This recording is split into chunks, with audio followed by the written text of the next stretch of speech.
Hey guys, today I just want to cover how you test your Solidity code. So once you're done with your smart contract designs, how do you actually go in and test and make sure that it works and there are no large issues.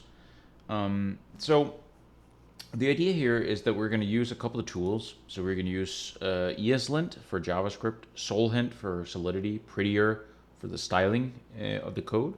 And we're also going to go in and use Vertical for mutation testing. We're going to use coverage. So these are some kind of basic tools that we want to use. And another one is Slither. So I'll show you how we kind of can use all these tools. And all right, so what we can do now is just jump to the code. So this is basically the same code that I've shown before. So it's the ERC20 contract, but now with linting and testing and everything added. And I'll just kind of take you through how that was added. So the first thing to note is that there is a test folder. And basically in there, you're going to find the .test.js file and, basically prepended by the contract name. So the idea here is that we're going to use Chai, which is a testing library. We're also going to use Ethers and Hardhat. So Hardhat is what we're using to develop, or what we're developing in. So the basic function of, or the basic structure of a test file is you start with this describe statement. You say something about what you're trying to describe, like what you're trying to test overall.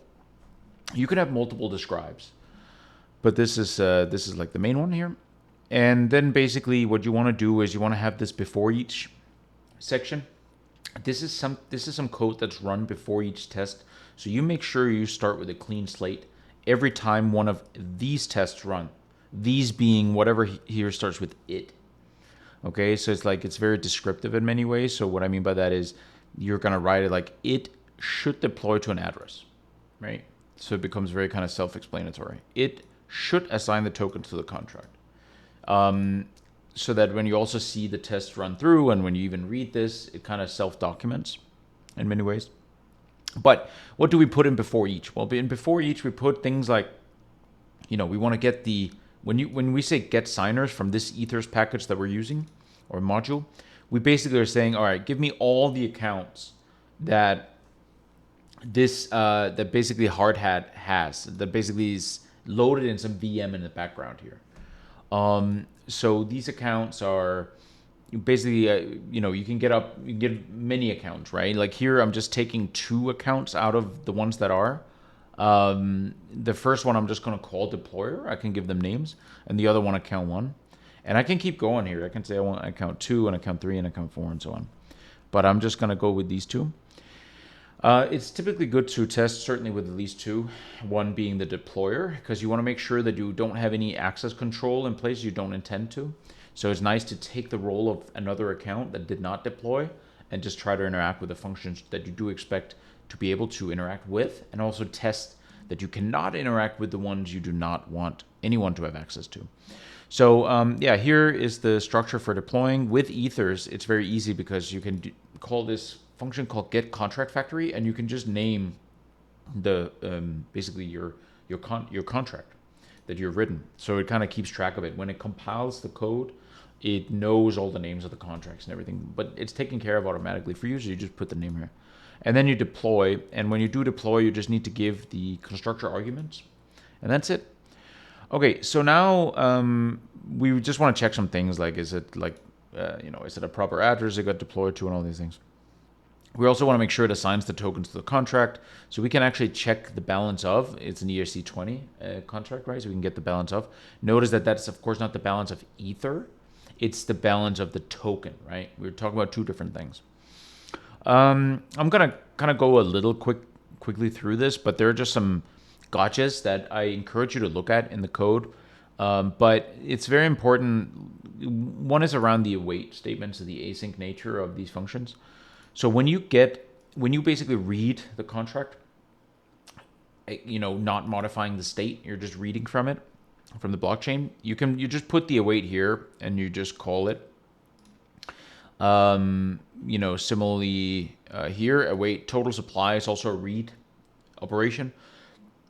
So you put the await inside the expect, okay, and then you wrap it around with expect, and then you basically make your statement like what you expect. You expect that to equal something. Okay. The other pattern we have is if basically statements where we do interact with the blockchain and we change the state. In this case, what we do need to do is a pattern that looks like this, which is do an await on the write statement that will bring us back some sort of transaction, and then await that this has been completed. Now the deploy is a little bit special because we do .deploy and then do .deployed for the call, like the waiting for it to be written. In other cases, what we're going to do is capture kind of like a transaction. So the structure is like this. We capture the transaction TX. We do the same. We just await some write statement, and then we do an await TX dot wait. So it looks a little funny, but that's the idea. So first we just basically await that it gets sent to the blockchain, but this will immediately return not a result always, right? I mean, for some very fast operations maybe, but certainly in general no. This will not have been written by the time we reach line 90. So in this case, we just want to say, oh, actually just wait till it actually gets mined, okay? And then await that asynchronous call until it is. Okay, cool. So this is one kind of pattern whenever you write when you want to make some write statements. The other one was reading, as we just covered. And then there's another one just in terms of where this goes on the expect. So you'll see that, actually, here's an example. So you'll see that, notice that for read statements like this, the expect or the await goes inside the expect. And for write statements where we do expect something to happen during writing, for example, reverted with an error, like in this case, we actually put the await outside of the expect statement because the testing library is actually going to take care of the asynchronicity, like waiting for the writing and everything, or waiting at least for some reversion to happen, like we're asking to here. And then, so all this is actually being taken care of here in the write statement case. Okay, so that's that, and it just continues. There are certain cases that are interesting, like how do you connect to another account when you call something, and this is the syntax. So you have your contract. By default, you're always going to be connected as the first account, so the deployer.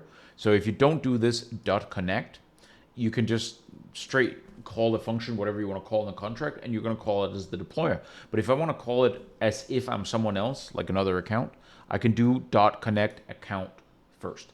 Notice it's not the address of the account that goes here, it's the account, by which I mean whatever was returned from get signers, right here. You see, the full account one is the address name there. Okay, cool. So that's kind of just some structure here. All right, and once we have this, the first thing we want to do is make sure that it's linted. So we want to actually call ESLint on the test. So to do that, we can actually call ESLint. And you can see here, the syntax is just npx ESLint. Make sure you install it. They're pretty easy install instructions. I'll just try to zoom in here. Online. And you can actually just call it directly on your particular file. So test and then this file. And --fix will actually make the changes in place for you. Like there are some changes that this tool can do automatically for you. So if you do --fix, it'll just do it. So it's recommended to do that. Now, if I run that, I'm not going to get any errors because I already did it. But that's how you do it. So now your test file looks nice. It's formatted nicely and everything. So that's good. Let's go back to the Solidity file. This one I've shown before. But basically, what you want to do there is run, for example, solhint.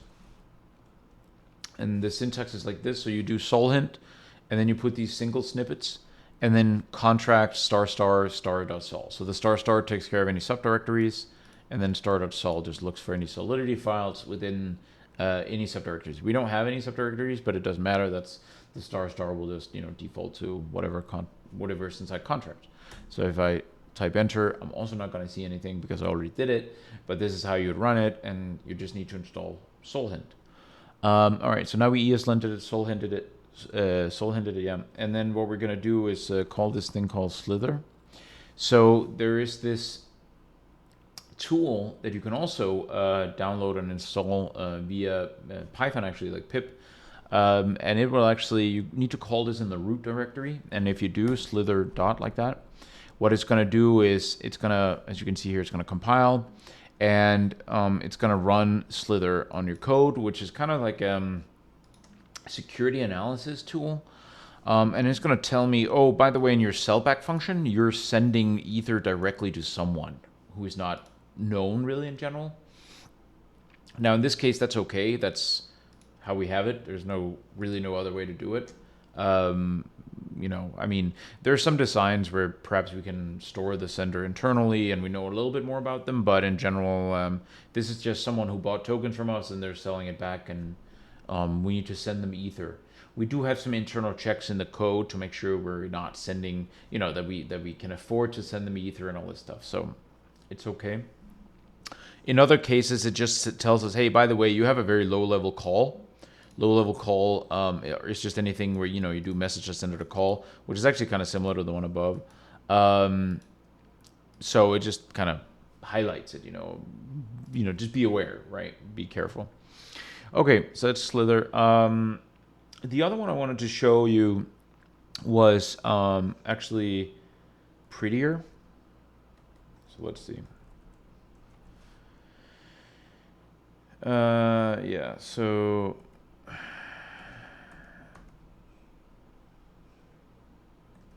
so we can actually run prettier like this.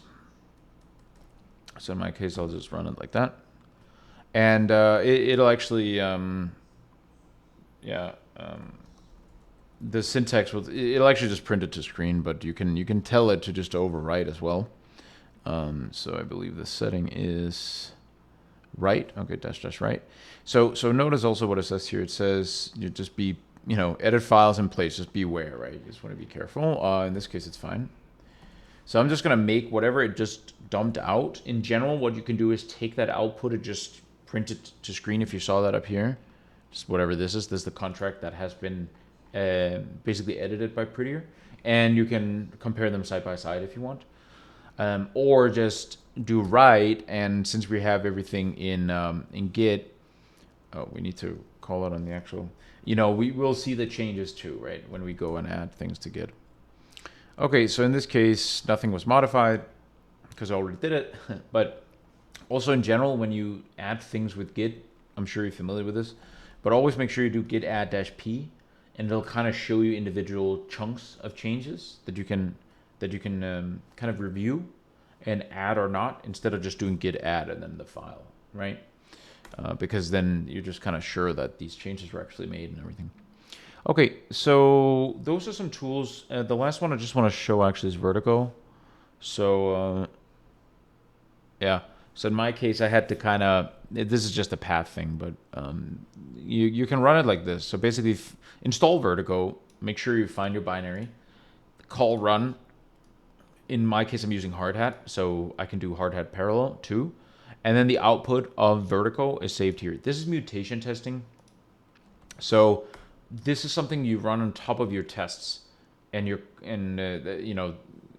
basically it like makes sure that it basically mutates your tests. So if you have somewhere in your code, you have a statement that says, required this is greater than 0, mutation will go in and say, well, what actually happens if you say greater than or equal to 0? What happens if you say less than 0? Do you test capture this or not? So that's a very nice tool. I mean, I can try to like just run it here. It takes a while to run, so I'm not going to run it right now. But you just run it like this. I'll just show you how it looks. So it's starting mutation testing. It checks the validity of the project. What I found is that this tool is actually very finicky. It's a very nice tool, but you want to make sure that your Solidity file is in the right format, or else you're going to get some strange results. So here you can see the project is valid. It's storing the compilation results, and it's running an analysis on 39 mutants. I would highly recommend looking this up. Just Vertigo, just search Google Vertigo crypto Solidity or something. It'll show you all the documentation around it. I'm gonna stop this, but you can run this, and it'll give you a report And the report that I got when I ran it was like this. So you can kind of see all the mutations that happened, whether they were killed or not. So this one was killed because it did not work when they said not equal to 0 and so on. This one lived, but there's another part in the code where equal to 0 is checked and so on. So kind of like take it with a grain of salt, but it's nice to do. It does actually capture some good edge cases for you that you have not tested. So the final thing I just want to show is coverage. So you're in your Hardhat initialized repo here. So what you can do is you can do npx hardhat, and of course, let me just do test first. So this is just testing, right? This is running the test that we just went over. So it'll just test everything, and you see everything passes. And the next thing you can do is make sure that the coverage looks okay. So what you can do is npx hardhat coverage. You'll need to install the coverage, but yeah. So now you can see here, it'll run through that. So it actually runs through the test first, as you can see. And now you can see this coverage report, which also comes out in HTML. But basically you have which file did it run? Well, we only have one file. It sits under contracts. It covered 100% of the statements. It covered 100% of the functions, 100% of the lines. The branch is only 93.33%. The reason is, oh, and by the way, the reports are written to dodge/coverage and dodge/coverage notation. Okay, so what are these branching things? These branching things are in the contract here. When we transfer something, like this, right here, when we do this transfer, in the tests, we don't really, or at least I didn't really in this test, check that what happens if message to sender, like what happens if you cannot transfer ether to message to sender, then this will actually fail, and this wasn't tested. It's a little bit of an intricate test to write because at least I mean, comment if you know how, but at least I didn't find out how.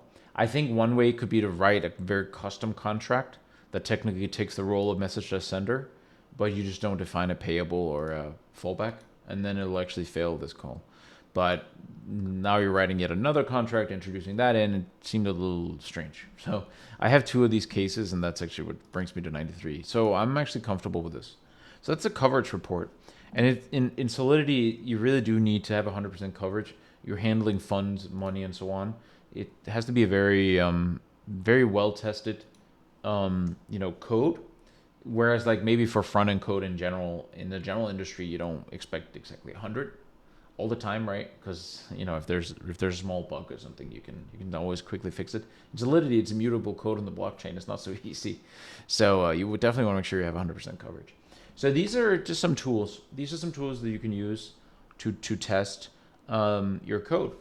And I did it for this entire code base. So definitely feel free. You'll see a lot of use cases. How do you check the balance? How do you get, how do you interact with the blockchain? How do you switch accounts? How do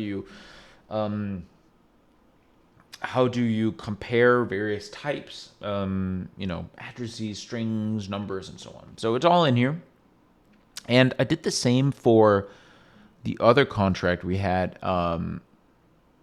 No, we're not going to save that, which actually I haven't shown you guys yet, but I'm actually excited to do so. But I just wanted to, not now, I just wanted to show you the test that, if you do, this is also on GitHub, on my GitHub. You just go to DeFi Game ERC 1155. But here, similarly, you're going to find some test cases as well.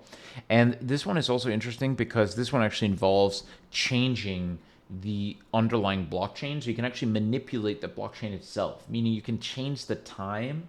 If you want to, like, let's say you had something in your smart contract logic where you said something is locked for a day and only after a day can you do something, right? How do you test that? Obviously, you don't want to wait for a day.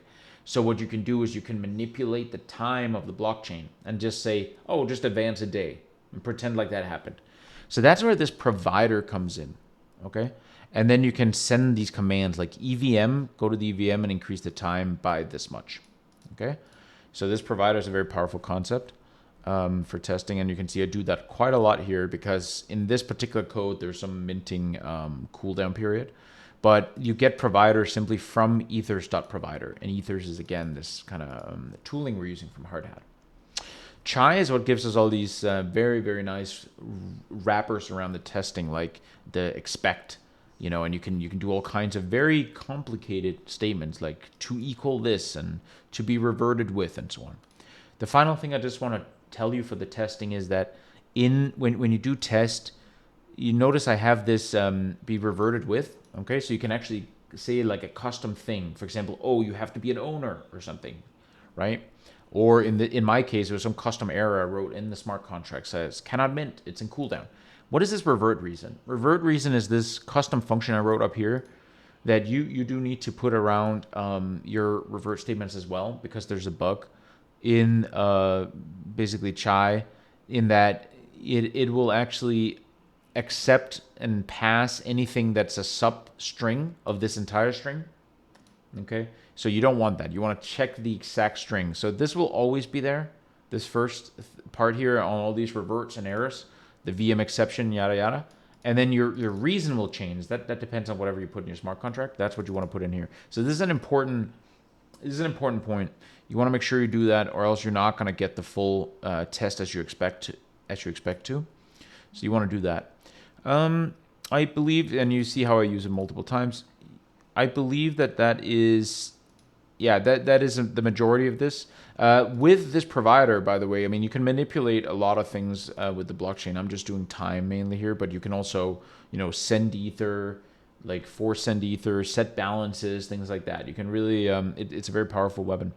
In terms of, yeah, good. So in terms of like testing, that's it. That's at least a very, it should be a very good comprehensive start to your testing. Once you've done all these things, at that point you're ready for an audit, which you also do need to do. So there are a lot of great auditing firms out there, and you want to make sure that you do that. So cool. All right. Well, this was a great pleasure presenting to you. So yeah, feel free to follow me, Crypto Jesper K. If you have any questions, any comments about this, let me know. Happy to answer. And I hope this was helpful. Hope it taught you a little bit about testing. But yeah, all right, take care.